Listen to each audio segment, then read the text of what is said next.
예수님의 머리에 붓는 거룩한 헌신의 모습을 오늘 우리가 말씀을 통해서 볼 수가 있습니다.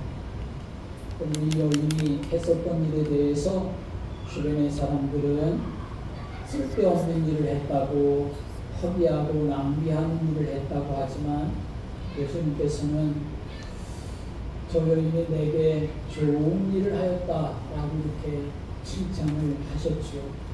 오늘 여러분, 우리가 하는 모든 일들이 하나님 앞에 예수님 모실 때에 좋은 일들이 되실 수 있기를 주님의 이름으로 축복합니다. 그래서 우리가 하는 일이 작은 일이든지 큰 일이든지 사람들이 볼 때는 별로 값어치 없는 일이라 할지라도 그러나 하나님 앞에서 믿음의 중심을 가지고 행하게 되어지면 오늘 사람들은 비난했지만 예수님은 그것을 새롭게 해석하셔서 오히려 저 여인이 한 일은 나의 장사를 미리 준비한 일이다 라고 이렇게 말씀하시고 복음이 전하지는 모든 곳에 이 여인의 행한 일도 기념되어지고 전해질 것이다 라고 이렇게 말씀하셨습니다. 정말 우리가 하는 모든 일들이 그렇게 주님 앞에 아름답게 해석되어지고 또 주님이 보실 때 기뻐하는 복된 일이 되실 수 있기를 주님의 이름으로 축복합니다.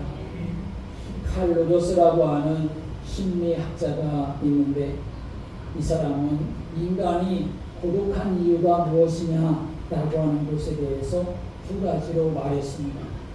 그중 첫 번째는 자기를 상실했기 때문이다 라고 말합니다. 자기의 가치를 모르기 때문이라는 것을 많은 사람들이 이 발전된 현대 문명 속에서 살아가고 있지만 그래서 많은 것을 자기가 소유하려고 하지만 정작 자기 자신은 도둑 맞아버리고 살고 있다는 것입니다. 돈에다가 자기의 인격을 값싸게 팔아버리고 세상 쾌락에 자신의 고귀한 영혼까지 송두리째 다 팔아버리고 말아서 자신 안에 남아있는 자기가 없기 때문에 공허하고 고독한 인생을 살아간다는 말입니다. 텅빈 가슴으로 살아간다는 거죠. 여러분, 오늘 저와 여러분은 하나님께서 가장 존귀하게 여기는, 가장 하나님께서 보배롭게 여기는 하나님의 자녀인 줄을 믿으시기 바랍니다.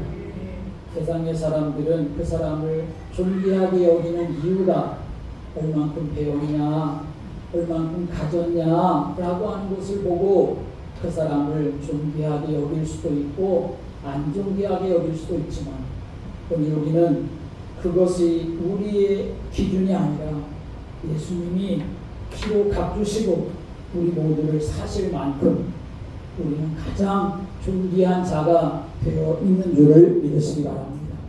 그래서 우리는 항상 생각하며 살아가야 합니다. 나는 하나님 앞에 가장 존귀한 자다.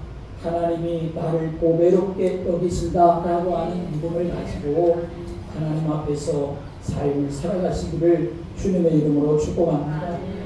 또 다른 하나의 이유는 뭐냐 하면 자신을 내어줄 만한 대상을 발견하지 못했기 때문에 사람들은 고독하게 살아간다는 것입니다. 자신의 생명을 걸고 사랑할 만한 그런 대상을 발견하지 못했기 때문에 인간은 고독하다고 말했습니다.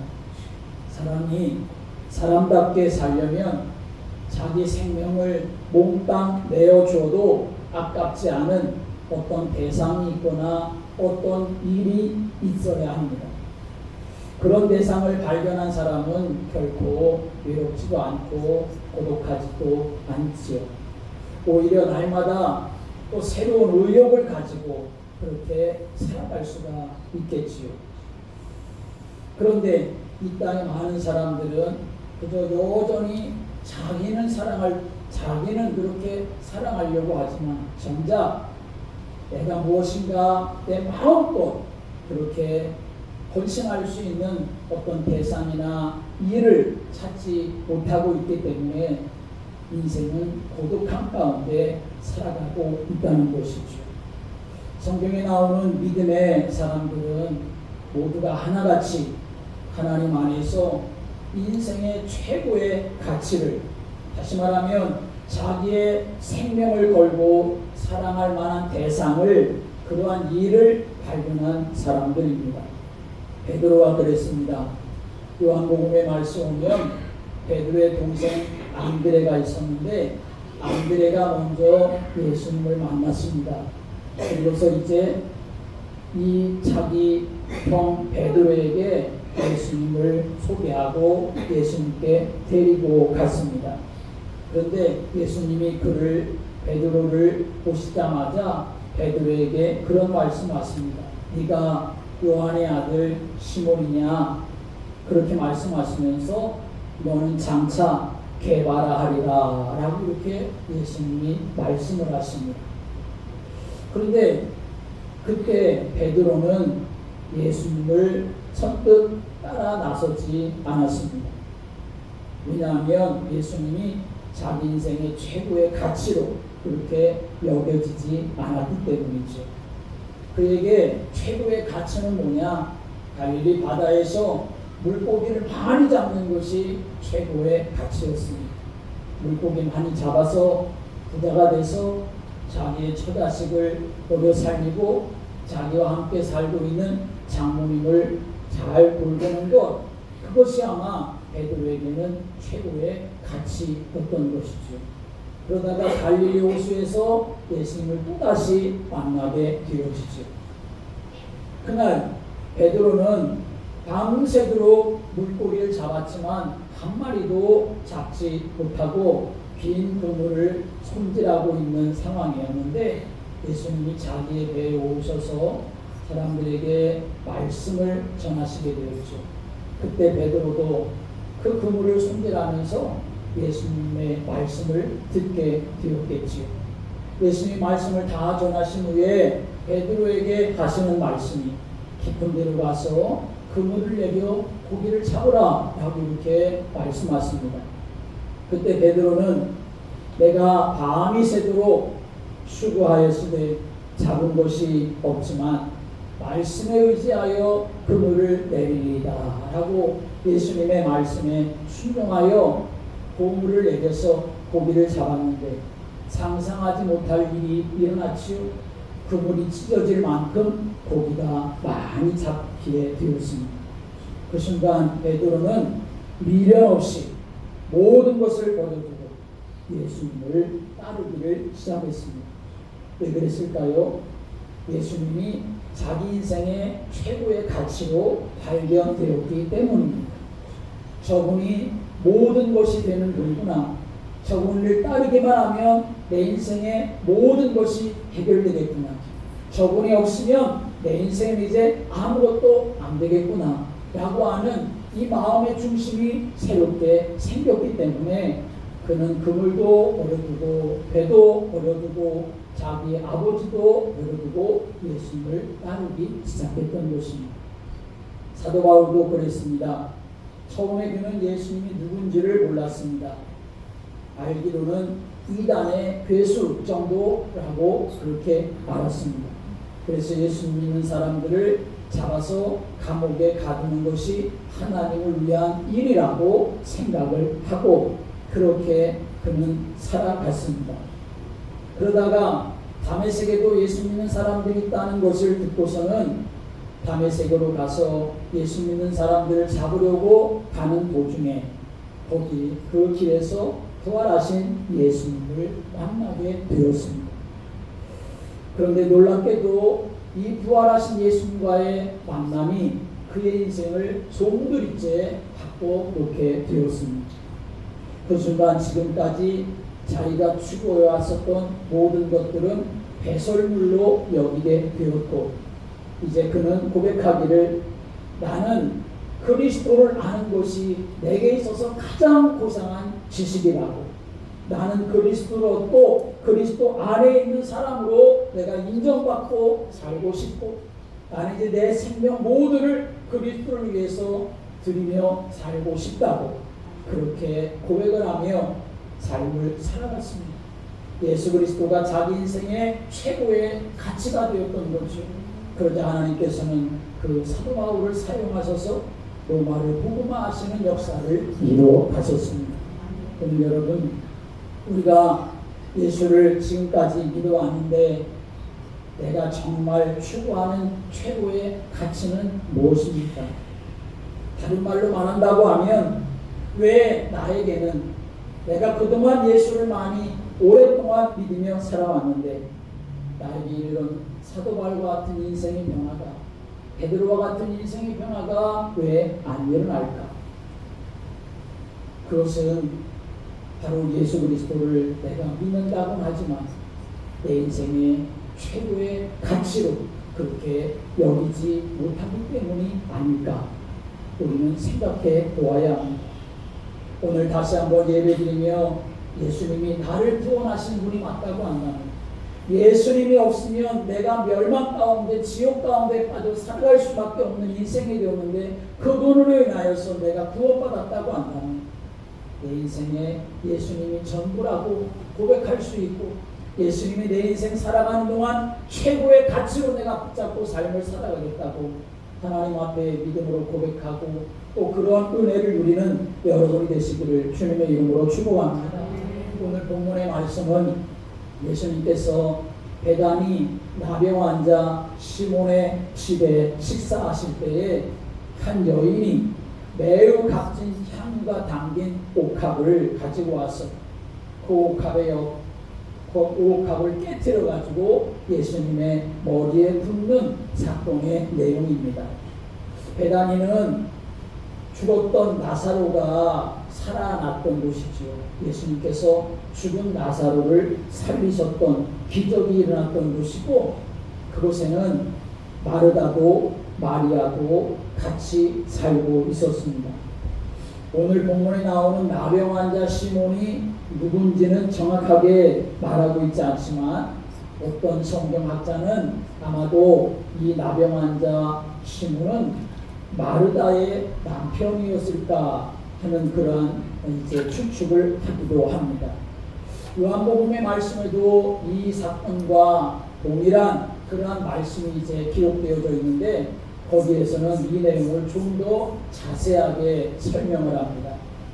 베다니에서 예수님을 위한 잔치가 벌어졌을 때 마르다는 음식을 준비하느라 분주하였고, 죽었다가 살아난 나사로도 바로 예수님과 함께 식사하는 자리에 앉아 있었다라고 말합니다. 그때 마리아는 지극히 비싼 향유 곧 순전한 나드 한 옥합을 가지고 와서 옥합에 그 주둥이 그 목을 깨트려 가지고 예수님의 머리에 부었다라고 이렇게 말씀하고 있습니다. 옥합을 깨트려 예수님의 머리에 부은 여인이 마리아였다라고 요한복음에서는 분명하게 밝혀주는데, 예수님께 부어드린 이 나드라고 하는 이 향유는 인도에서 나오는 것인데 그 당시에 최고급의 향유였습니다. 인도의 나르도스타키스 자타만시라고 하는 이 식물의 뿌리에서 채취가 된다고 합니다. 그리고 그 향유의 가격은 무려 300데나리온이나 된다고 합니다. 그 당시에 하루 일당이 한 데나리온 정도였으니까 그 나드 한 옥합은 1년치 연봉에 해당되어지는 값어치가 있는 정말 귀하고 비싼 그런 상품이었던 것이죠. 차지하는 공간도 크지 않고 취급하거나 보관하는 것도 어렵지 않아서 당시의 유대 여인들은 자신의 결혼을 위해서 어릴 때부터 그 향유를 아주 조금씩 그렇게 모아 두었다고 합니다. 자기 인생의 최고의 날, 그 미래, 행복한 미래를 위해서 조금씩 어려서부터 모아 두었던 것이죠. 마리아도 어려서부터 지금까지 그렇게 그 비싼 향유를 모아 두었던 것입니다. 옥합은 조심스럽게 뚜껑을 열어가지고 사용해야 되는 그러한 향유였기 때문에 그 그릇조차도 컵처럼 이렇게 쏟아지면 안 되지 않겠습니까? 마치 호리병처럼 생겨가지고 뚜껑을 열어서 따라도 한 방울씩 똑똑 떨어지게 만드는 그러한 옥합이었는데, 그런데 오늘 이 여인은 어떻게 했느냐 하는 것이죠. 당시에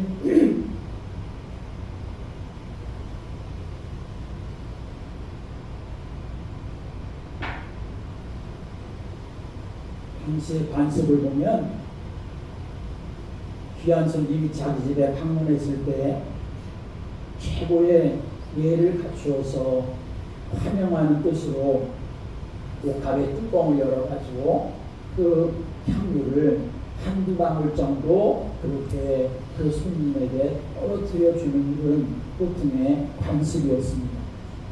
그런데 오늘 옥합 정도를 깨트려 가지고 예수님의 머리에 부은 이 마리아의 모습, 결정적인 순간에 이 값비싼 향유 전부를 오늘 다 한 사람에게 붓는 이 여인의 모습이 여기에 나타나 있습니다.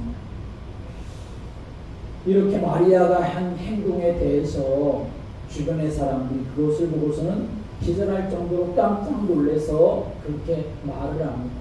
그렇지 않겠습니까? 보통은 한두 방울, 너무나 귀한 거니까 한두 방울 정도 그렇게 찍어가지고 오신 손님에게 그렇게 환영의 의미로 정말 귀하신 분입니다 라고 맞아드리는데, 그 한 병을 전부 다 쏟아서 예수님께 부어드리니 사람들은 너무나 놀라게 되었던 거죠. 그래서 4절 5절에 이렇게 말합니다. 4절 5절 다시 한번 읽어볼까요? 어떤 사람들이 말을 내어 서로 말하되 어찌하여 이 향유를 허비하는가? 이 향유를 300데나리온 이상에 팔아 가난한 자들에게 줄 수 있었겠도다 하며 그 여자를 책망하는지라. 여기 말씀에 보면 이 여인이 값비싼 향유를 예수님의 머리에 붓자 사람들이 다 놀라가지고 화를 내면서 서로 말했습니다. 어찌하여 이렇게 귀한 향유를 허비하느냐. 여러분, 이 여인은 왜 그 비싼 향유를 예수님의 머리에 부었을까요? 그 향과 얼마나 값비싼 건지 몰랐기 때문에 그렇게 한 것은 결코 아니지 않았겠습니까? 분명한 것은 이 여인에게 예수님이 어떤 분이신가가 분명했기 때문에 그러할 수가 있었다는 것이죠. 이 여인에게는 예수님은 300데나리온의 향유보다도 그것과는 비교할 수 없는 귀한 분이라고 하는 사실이 분명했기 때문에 예수님의 사랑을 보면 이 300데나리온의 이 향유를 모두 다 예수님께 부어드려도 모자란 거라고 하는 이 사실을 알았기 때문에, 그래서 오늘 이 여인은 이렇게 할 수가 있었던 것입니다. 그러나 이 여인을 책망한 사람들은 달랐지요. 그 사람들은 이 여인의 행동을 허비라고 생각하고 낭비라고 보았습니다. 어찌해서 그 값비싼 향유를 허비하느냐라고 책망을 합니다. 여러분, 오늘 우리가 이 말씀을 보면 이 여인이 행한 이 일은 허비가 또는 낭비가 그렇게 가능한 일일까 하는 것을 우리가 생각해 보아야 합니다. 사람들은 그렇게 보았는지 몰라도 예수님은 결코 그렇게 보시지 않았다는 거죠. 6절의 말씀 오면 예수님이 이렇게 말씀하십니다. 6절을 다시 한번 읽어보겠습니다. 예수께서 이르시되 가만두라. 너희가 어찌하여 그를 괴롭게 하느냐. 그가 내게 좋은 일을 하였느니라. 여기 말씀에 보면 예수님은 이 여인의 행동을 허비한 거다, 낭비한 거다 그렇게 보시지 아니하고 오히려 내게 좋은 일을 했다. 다시 말하면 예수님의 마음을 기쁘게 한 일을 했다라고 이렇게 예수님이 말씀하셨습니다. 오늘 우리는 여기서 두 무리의 사람을 보게 되어지죠. 예수님에게 향유를 부은 이 마리아 한 여인과 그리고 이 여인의 행동을 비난하고 책망한 사람들. 여러분, 이 사람들이 이렇게 서로가 다르게 행동하게 되었던 것은 이 사람들이 각각 예수님을 지금 어떻게 보고 있느냐라고 하는 것을 우리가 분명히 알 수가 있는 것이죠. 이 여인은 예수님을 어떻게 보고 있을까요? 내 인생에서 가장 소중한 분, 가장 가치 있는 분, 가장 귀한 분으로 그렇게 여겼기 때문에 그럴 수 있는 것이고, 그래서 돈으로 계산하지 아니하고 자기의 결혼을 위해서, 미래를 위해서도 기꺼이 예수님께 모든 것을 드릴 수 있는 사람이 될 수가 있었던 것이죠. 그런데 주변에 있던 사람들은 결코 그러지 않았습니다. 합리적으로 물론 따진다고 하면 옥합을 깨뜨린 것은 낭비일 수 있습니다. 허비일 수 있습니다. 그러나 예수님에게 향유를 붓는 것은 합리적을 것으로 계산하거나 어떤 도덕적인 것으로 계산할 수 있는 것이 결코 아니죠. 그것은 거룩한 헌신이고 거룩한 허비이고 거룩한 낭비라고 말할 수 있습니다. 여러분, 우리가 신앙생활하면서 어떤 사람에게는 매주일 교회에서 예배드리는 것을 보면서 꼭 그렇게 해야 할 가치 있는 일이냐라고 말하는 사람들이 있습니다. 그래서 직장 갈 일이 생기거나 어떤 모임이 있으면 고민도 하지 않고 예배에 빠집니다. 그 사람에게는 돈 버는 것, 다른 모임이 예배보다 더 가치 있다고 여기기 때문에 그런 것이죠. 그리고 어떤 사람들처럼 합리성을 또 따집니다. 아니, 교회는 일주일에 한 번 가면 되지 뭘 그렇게 자꾸 수요일도 가고 새벽에도 가고 시간 날 때마다 가서 뭘 그렇게 기도하느냐. 아니, 바쁜데 뭘 그렇게 먼 교회까지 가서 그렇게 찾아가서 예배드리냐. 잠깐 가까운 교회 가서 예배드리면 되지. 사람들이 무엇을 모르기 때문에 그런 걸까요? 예배의 가치를 모르고 교회의 가치를 모르기 때문에 그런 것입니다. 더군다나 믿지 않는 남편들이 아내가 교회 다니는 것을 보면서 허락은 하지만 그러나 또 한마디 붙이는 경우가 있지요. 그것은 바로 너무 깊이 빠지지는 말라라고 하는 말이지요. 여러분, 그런데 우리는 분명히 알아야 합니다. 믿음이라고 하는 것은 깊이 빠져야 하는 것입니다. 대강 교회 다니고 대강 믿어서는 하나님의 역사를 경험할 수 없습니다. 세상은 죄를 이길 수도 없습니다. 예수님은 대강 믿는 것이 아니라 인생 전부를 걸고 믿어야 하고 따라가야 할 분이신 것을 우리는 분명히 알아야 합니다. 그런데 오늘 여기 나와 있는 어떤 사람들에게는 예수님이 그들의 인생에서 그렇게 소중한 분이 아니었던 것이죠. 그들의 눈에는 비싼 향유를 예수님의 머리에 붓는 것은 그저 낭비와 같은 일처럼 생각을 했던 것이죠. 그 향유를 팔아서 가난한 자들에게 나눠주는 것이 더 가치 있는 일이라고 생각을 했습니다. 그래서 말합니다. 이 향유를 300데나리온 이상에 팔아 가난한 자들에게 줄 수 있었겠도다 라고 말합니다. 가난한 자들을 물론 구제하는 것은 너무나 당연하고 가치 있는 일이지요. 예수님이 구제하는 것 가볍게 여기시는 분이 결코 아니셨습니다.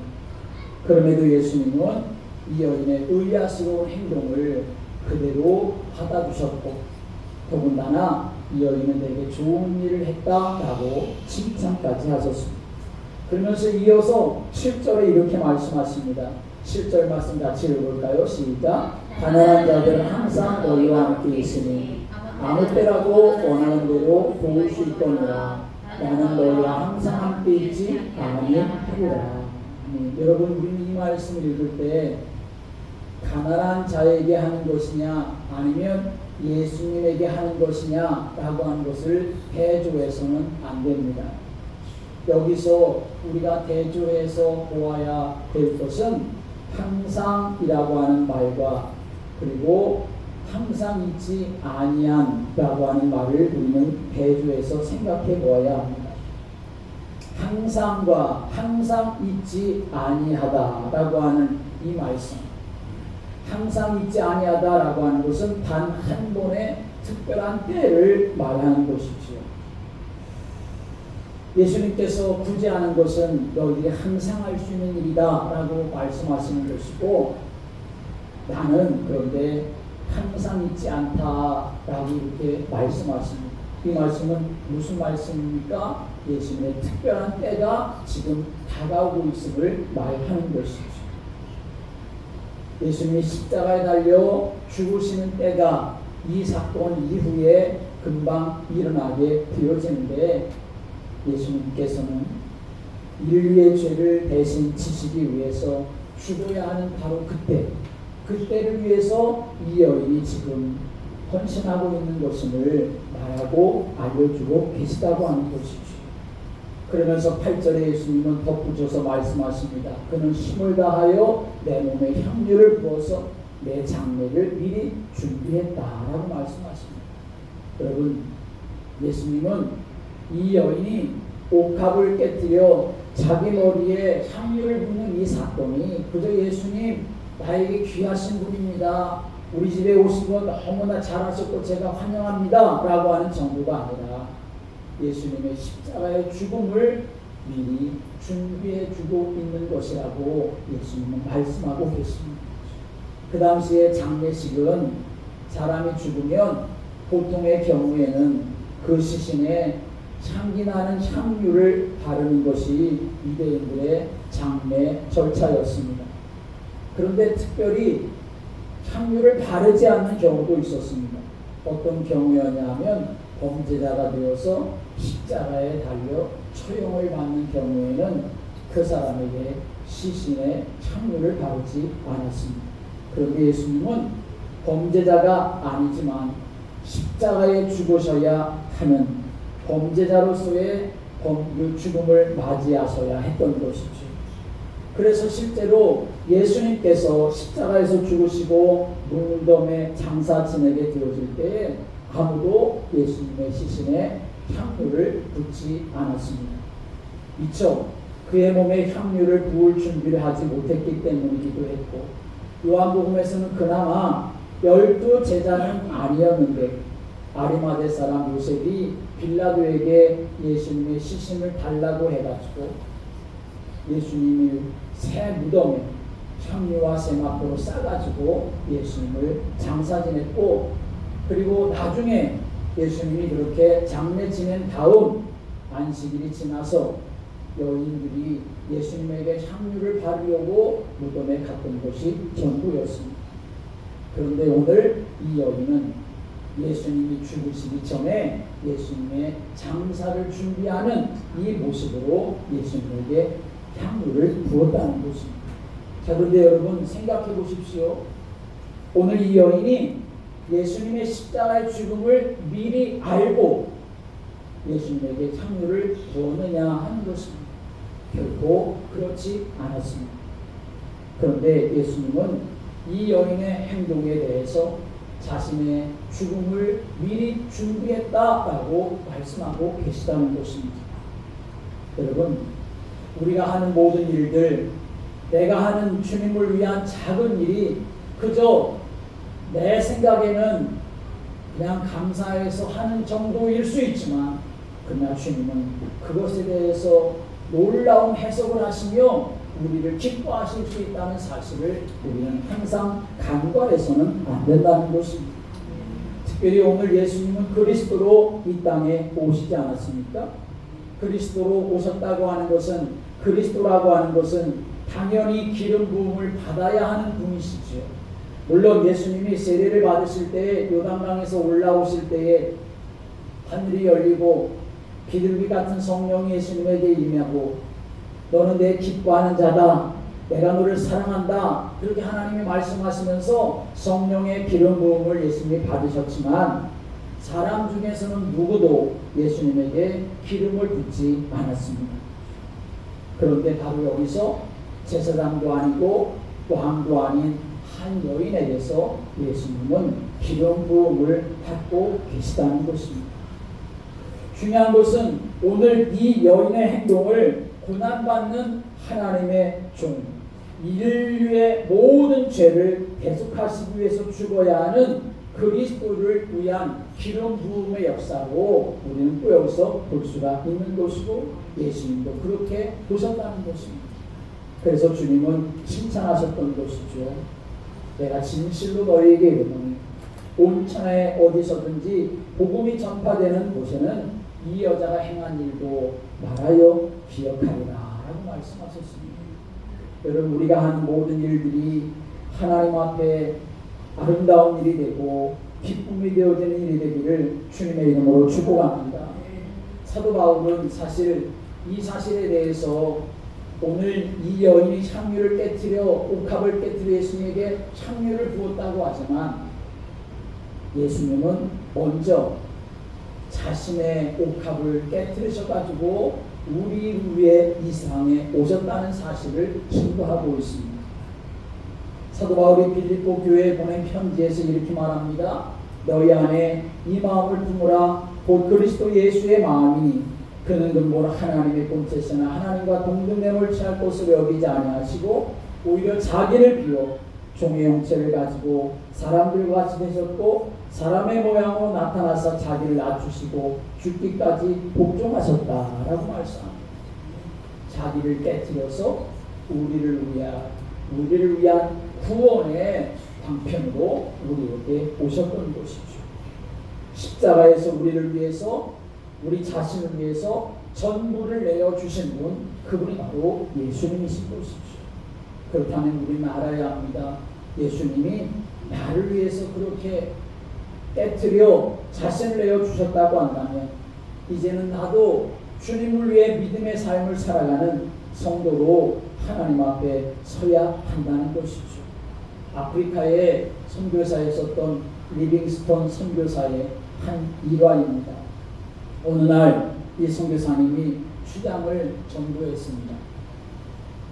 그 추장이 예수님을 믿고 나니까 너무나 감사해서 자기 마음을 표현하고 싶었습니다. 그래서 선교사님께 와서 이렇게 말했습니다. 선교사님, 제가 예수님을 믿고 나니 너무나 감사하고 너무나 기쁩니다. 그래서 하나님께 드리려고 혹시 가루를 가지고 왔습니다 라고 말합니다. 그때 선교사님은 이렇게 대답합니다. 추장님, 죄송하지만 하나님께서는 혹시 가루 정도로 만족하지 않으십니다 라고 말합니다. 그러자 추장이 근심하면서 돌아가더니 얼마 후에 100마를 끌고 왔습니다. 선교사님, 밀가루가 부족하시다고 하니 제가 타고 다니던 100마를 드리겠습니다 라고 말합니다. 그러자 선교사님도 또 미소를 지으면서 이렇게 말합니다. 추장님, 하나님께서는 100마로도 만족하시지 않으십니다. 기대감을 가지고 왔었던 추장의 얼굴이 좀 일그러지면서 이 추장은 돌아갔습니다. 얼마 후에 다시 찾아온 이 추장은 자기 추장의 권위와 명예를 상징하는 머리핀을 가지고 와서 선교사님, 이것이 저의 전부입니다. 이 핀을 하나님께 드리면 되겠습니까? 라고 말했습니다. 그때 리빙스턴 선교사님은 고개를 저으면서 글쎄요, 하나님께서 그 정도로 만족하실까요? 라고 말합니다. 그러자 그때 추장은 화를 내면서 말합니다. 그것 가지고도 안 된다는 말입니까? 그러면 도대체 뭘 드려야 한다는 것입니까? 이제 나에게 남은 것은 나 자신밖에 없습니다. 내가 가지고 있는 것은 아무것도 없습니다 라고 이렇게 말합니다. 그때 리빙스턴 선교사님이 이렇게 말합니다. 맞습니다. 바로 말씀하셨습니다. 하나님께서는 주장님 당신 자신을 드리기를 원하십니다 라고 이렇게 말했습니다. 여러분, 오늘 우리는 하나님 앞에서 믿음의 선한 일을 행할 때에 내가 이렇게 하면 하나님이 기뻐하실까 생각할 수도 있고, 내가 이렇게 했으니까 하나님이 기뻐하실 수 있을 거야 라고 생각할 수도 있죠. 그런데 오늘 우리는 알아야 합니다. 나 자신이 하나님 앞에 드려져야 하나님이 기뻐하신다는 사실을 우리가 알아야 합니다. 예수님이 내 인생의 최고의 가치이고 전부라고 우리가 알고 믿음의 삶을 살아가야 하나님이 기뻐하시는 믿음의 삶이 될 수가 있는 것이죠. 세상의 사람들은 예수님을 위해 옥합게 드리는 것을 여전히 허비하는 일이고 낭비처럼 생각할 수 있지만, 그러나 오늘 예수님은 전혀 다르게 해석하시고 말씀하셨습니다. 이 여인은 내게 좋은 일을 했다. 말씀이 전파되어지고 복음이 전파되어지는 곳마다 이 여인이 행한 일도 기념될 것이라고 말씀하십니다. 많은 사람들이 여전히 자기의 이기적인 목적을 위해서 삶을 살아가는 이 시대에 예수님은 그리스도가 되셔서 우리를 위하여 당신을 모두 내어주시고 우리를 구원하시고 살리신 분이 되셨습니다. 오늘도 그분 앞에 주님이 나의 전부가 되신다고 하는, 최고의 가치가 되신다는 이 믿음을 가지고 삶을 살아가므로 우리 행하는 모든 일들이 주님이 보실 때에 내게 좋은 일을 했다고 그렇게 기뻐하시는 믿음의 삶을 살아가실 수 있게 되기를 주님의 이름으로 축복합니다. 기도드리겠습니다.